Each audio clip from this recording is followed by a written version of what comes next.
Hi viewers, welcome back to my channel PK POTHAMINASI KHANGMINASI channel asina ngasisu anoba topic amaga iroinana adoma taram nokseri amadi kokno khurumjari ngasi puduna lakseri ba topic asi sahi khudingi hiyangai gi nini panba numitta pangthoknariba sahi amagi amuktang yam tangna phangba Ningol Chakouba thoramasi ga mari lenana Ningol Chakouba si Kanana Houdoklambage haibasigi matangdani ngasi miyamda khajitang aina neinajara kanda miyamna kudol tamjagadoribsi tasengba di ai tasengna Manipur gi history se ai kaina kangjade adubu nahuna na tang neinajabagi wani tasengna ai laila su tamaku matamda so CBSC gi tamakemna maram oraga Manipur gi history se kaina adum kangjade aduna khara khangjariba singje neinajariba singje thengnajara kanda soibi yorumaga so mayamna sumthokminabagi tanjada lominara kanda koi khudimak hena khangminabagi tanjado lominasi haibagi wakhalonda puduna laksaba topic ni ayam matamda PK channel na thamjariba singse thamjariba khudimak sina loina fulfill oina summe haibagi wakhalon makte lejate aduna soiramba yawroga su ekoi khudimak sumthokminabagi tanjado lominara kan hena khangminasi sine thamjarisi aduna taseng haibaga na ekoi Ningol Chakouba di sahi khudinga dum pangthoknari adu masik kanana pangthoknarambagi karigi dum pangthokni bano haibasidi ekoi khangbada tangai phade khangbiram kya amasu yawbiramuni adubo khangbiram daba kya am yawroksi ekoi khangminasi habi wakhalonda miyamda lantoksege hojik ngasigi thamjariba topic Ningol Chakouba Kanana Houdoklambage amadi karam matamdagi Houdoklambage haibasi miyamda amutang khangminasi kudol tamjage ko subscribe to please. Ngasigi topic asi thamjadringi mangoina na lakadoriba Ningol Chakouba ga mari lenana channel asina habadi PK channel amadi channel sigi ani suba channel oina leiriba khangminasi ekoi channel ani sina sponsor tawjarakanda mayamgi interest ta amadi Ningol singi interest ta Ningol sinda khudol tamjaboina sumna kaki contest amahtang tawjagena khanjari haribas contest se ekoi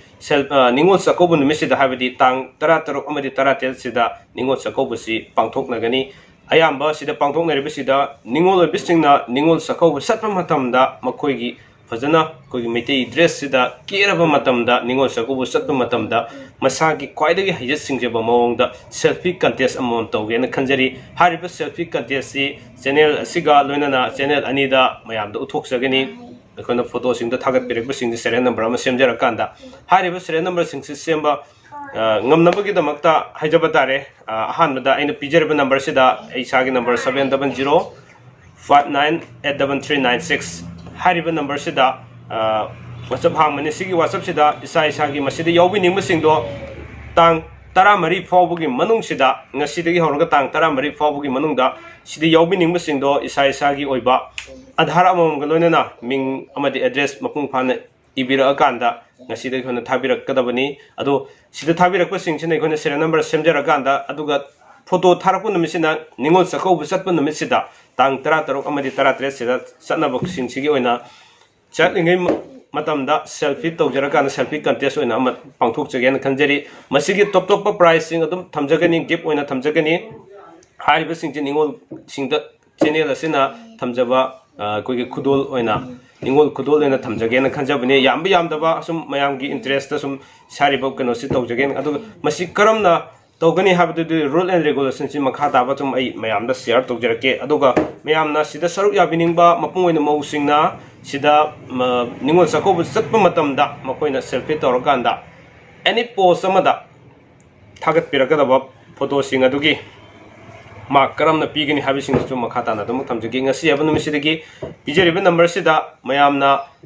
saruk yabining masingna adumak isagi adhar sing adu thabiraknabagi damakta hainasu mayamna ngasigi topic siga mari lenana amadi khudong chablojaraga mayamna thamjage hoji ngasigi thamjariba topic ase mayamda lanthokjarage Ningol Chakouba karamna houdoki habisigi matangda khasitang khangjabado ni khudo thamjage tasengna Ningol Chakouba si ihan hanba matamda ekoi lai haktaki matamdagi hona chobirami haibagi ekoina thengnajai masi nongda lairen pakhangbagi matamdagi hona Chakoubagi chatnabi si lakhi adugi matungda amuk haidi hanadi Chakouba se Ningol Chakouba oramde pipa Chakouba orami pipa Chakouba oramasina maram orkan sida karamba matamdagi amuk Ningol Chakouba singji othoki haibado ekoina wari sigi matungina khangminaba tangai phate nongda lairen pakhangmasi ekoina khange madudi kali kumsing lising omga sama kuntra mangagi matam masida ꯃꯍꯥꯛꯁꯦ ꯃꯩꯗꯤꯡꯉꯨ ꯄꯥꯈꯪꯕꯅ ꯍꯥꯏꯕꯗꯤ ꯅꯤꯡꯊꯧ ꯑꯣꯏꯅ ꯄꯥꯟꯕ ꯃꯇꯝꯅꯤ ꯃꯍꯥꯛꯅ ꯅꯤꯡꯊꯧ ꯑꯣꯏꯅ ꯄꯥꯟꯕ ꯃꯇꯝꯁꯤꯗ ꯃꯍꯥꯛ ꯃꯁꯥꯒꯤ ꯆꯍꯤ 95 ꯁꯨꯔꯛꯄ ꯃꯇꯝꯗ ꯁꯀꯥꯞꯇ ꯑꯃ ꯍꯧꯈꯤ ꯑꯗꯣ ꯁꯤꯒꯤ ꯃꯇꯝꯁꯤꯗ ꯃꯍꯥꯛꯅ ꯄꯣꯔꯩꯇꯣꯟꯒꯤ ꯃꯆꯟꯅꯨꯄꯤ ꯂꯩꯁꯅꯥꯁꯤ ꯂꯧꯈꯤ ꯂꯩꯁꯅꯥ ꯂꯧꯗꯨꯅ ꯅꯨꯡꯗꯥꯡꯂꯥꯏꯔꯦꯟ ꯄꯥꯈꯪꯕꯅ ꯑꯍꯤꯡꯁꯤꯅ ꯃꯤ ꯑꯣꯏꯔꯒ ꯅꯨꯡꯊꯤꯜꯒꯤ ꯃꯇꯝꯗꯅ ꯑꯌꯨꯛ ꯅꯨꯡꯊꯤꯜꯒꯤ ꯃꯇꯝꯗꯅ ꯂꯥꯏ ꯑꯣꯏꯗꯨꯅ ꯂꯩꯈꯤ ꯑꯗꯨꯒ ꯑꯍꯤꯡꯒꯤ ꯃꯇꯝꯗ ꯃꯤ ꯑꯣꯏꯗꯨꯅ ꯃꯍꯥꯛꯀꯤ ꯆꯥꯂꯣꯏ ꯑꯣꯏꯔꯤꯕ ꯂꯩꯁꯅꯥ ꯑꯁꯤꯕꯨ ꯁꯦꯟꯅꯖꯈꯤ ꯃꯇꯝꯗꯨꯗ ꯂꯩꯁꯅꯥꯅ ꯑꯁꯨꯝꯅ ꯍꯥꯏꯔꯛꯈꯤ 이봉어 ꯅꯪꯅ ꯅꯨꯡꯊꯤꯜ ꯂꯥꯏ ꯑꯣꯏꯗꯨꯅ ꯑꯃꯗꯤ ꯅꯨꯃꯤꯗꯥꯡ ꯃꯤ ꯑꯣꯏꯗꯨꯅ ꯂꯩꯕ ꯃꯇꯝꯁꯤ ꯏꯁꯥꯗ ꯆꯤꯡꯅꯕ ꯑꯃ ꯐꯥꯎꯔꯛꯂꯦ ꯀꯔꯤ ꯂꯩꯒꯦ ꯑꯩꯁꯨ ꯂꯥꯏ ꯑꯣꯏꯖꯔꯒꯦ ꯅꯨꯡꯊꯤꯜ ꯂꯥꯏ ꯑꯣꯏꯖꯒꯦ ꯑꯗꯨꯒ 이봉ꯒꯤ ꯇꯨꯡ ꯏꯟꯖꯒꯦ ꯑꯗꯨꯒ ꯅꯨꯡꯊꯤꯜ ꯃꯤ ꯑꯣꯏꯗꯨꯅ ꯂꯩꯖꯔꯒꯦ ꯍꯥꯏꯕ ꯃꯇꯝꯁꯤꯗ ꯅꯨꯡꯗꯥꯡꯂꯥꯏꯔꯦꯟ ꯄꯥꯈꯪꯕꯅ ꯁꯨꯝꯅ ꯍꯥꯏꯈꯤ ꯅꯪꯗꯤ ꯄꯣꯔꯩꯇꯣꯟꯅ ꯊꯣꯛꯂꯛꯄ ꯑꯣꯏꯕꯅꯤꯅ ꯂꯥꯏ ꯑꯣꯏꯕ ꯌꯥꯔꯣꯏ ꯑꯗꯨꯒ ꯑꯩꯗꯤ ꯅꯣꯡꯗꯣꯟꯗꯒꯤ kumtharakpanina lai oibisu yagani mi oibisu yagani azumna hainaraba matamsida noma kobu numit amada matam sum haukraba matamsida nungda laren pakhang mase mahangna ningtho oina pan mase masagi chahi chamaga kun se ningtho oina palamme asumna sum lakpana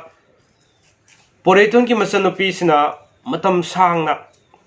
nungda laren pakhang bagi manakta leirorba matungda noma kobu numit amada lowloknaba matam amada asumna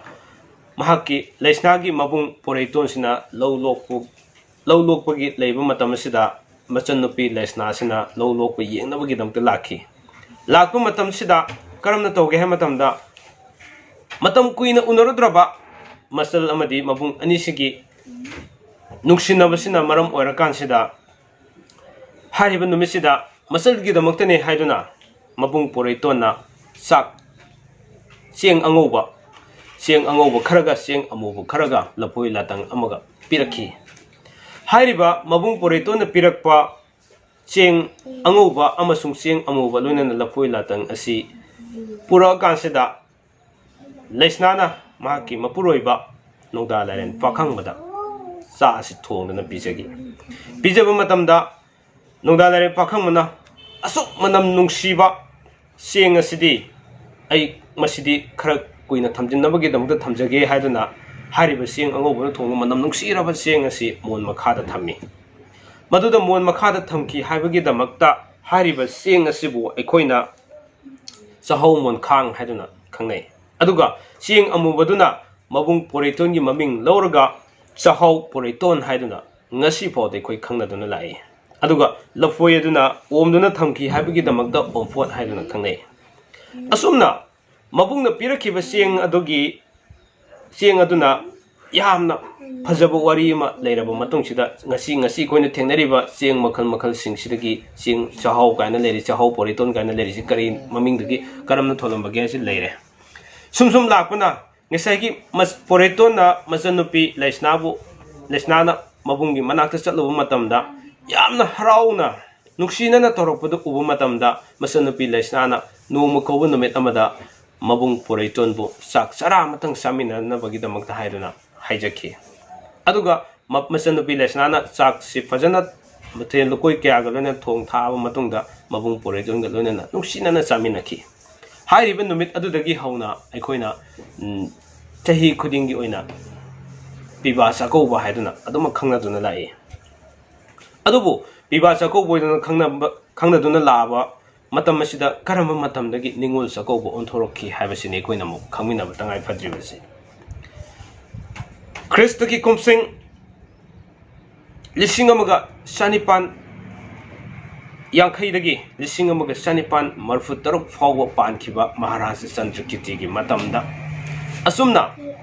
nongda laren pakhangma matamdagi hauna sanaduna laaba piba Chakouba se ningthougi imung manung leriba ningthougi masa masu leriba amadi ningthougi imung manung singsina sumna piba Chakouba nabagi damakta konung thadoga sakhiba matamda konungda yamna soihougadaba kaya am leiba amadi mayamdasu phajadabagi miyeng ma leibasi ura kansida Maharaja Chandrakirtigi matamdagi hauna Chakouba se piba singna yum thadoga chatpase yararoi aduna Ningol sing oina kauraga chak khoubasi chatnarasi haiduna hariba हियांगगी निनी पानब नुमिसिदगी हौना निंगोल सिंगबु ओइना कौरगा पिबा सिंगना chalk कौबगी सनाबिसि ओंथोकी हाइदुना असुमना थेंगनाजे हारिबा नुमित अदुदगी हौना निंगोल चाकौबसे हियांगगी निनी पानबसिदगी हौना पिबा चाकौरमदगी निंगोल चाकौबा हाइदुना assume assume ओंथरखी अदुना अखोइना करिगुम्बा कांदा भूमिकंदगुम्बा भूमिकंबगुम्बा थोकपा देन हाइबदी ज्वार हाइबगुम्बा एनी करिगुम्बा थोनिंगदबा लेबाकी ओबा करिगुम्बा थोलकपा मतमदा पिबा चाकौबगी चनबी अमुमु लाइसिसु हाना लेरंबा नुंदा लेरं पखंबगी मतमदा चनरंबदो अमुमु काउफदे हाइबगी वखलोन थमनरंबनी हाइनसु सुमना थेंगनाजे सुमना ngasi thamjariba topic ase ningol chakouba karamna hudoroki haibasi ngasi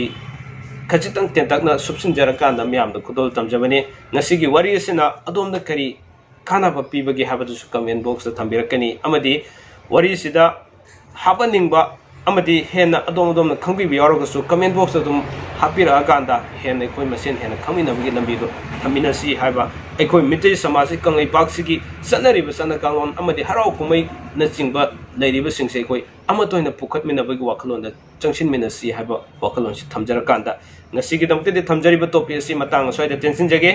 लोइबा फावबा ताबिबा अमदि मियेंग ताबिबगे दमक्ता अमका सोना पीके चैनल गी माइकेदगी ngमखै लेतेना थागसबा फोंदोकचरी पुनमको खुरुमजरी अमकन